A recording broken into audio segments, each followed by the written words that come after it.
Are you watching the real estate prices go sky high and send 10 different opportunities at a time, but don't know which one makes most sense for you? Stay tuned because you're gonna like this video.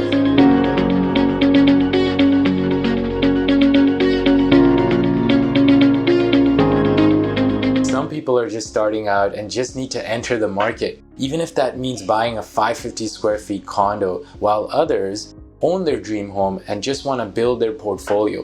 In both cases, the strategy changes. Financing, inspection, and your mindset play a huge role in acquiring that next property. After speaking to hundreds of clients, I've helped clients with their 13th property and clients with their first or second home.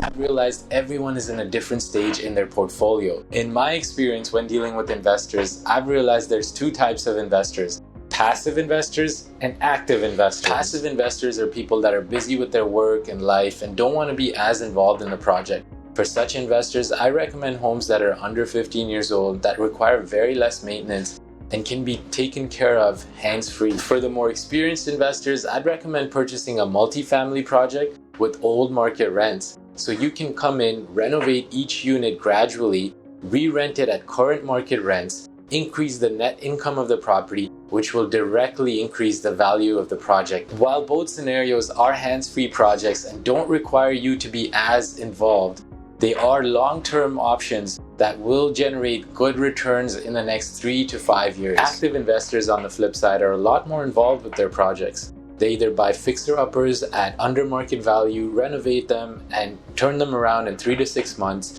or buy land and build a property from scratch. In both scenarios, the time frame that you invest your money in is a lot shorter. This way, they're able to access their money a lot faster and invest in more projects down the road. The best example I can give you is when a client of mine purchased a fixer-upper property where the basement needed to be finished.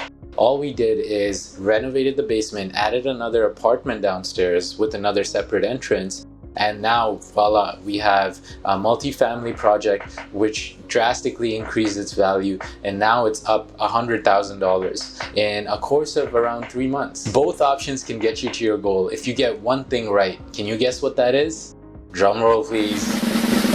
Mindset. That's right. With the right mindset, you won't be discouraged with annoying tenants, leaky toilets, high utility bills, or tax concerns, because instead of looking at the problems, you'll be focused on finding a solution. As always, folks, if you like this video, please give me a thumbs up. Comment below if you've had any struggles, lessons that you've learned, or even the wins. It will help us grow as a community together. And if you haven't already, follow me on Instagram and Facebook, where I commonly post about tips, tricks, and trends on real estate and hold each other accountable as an entrepreneur.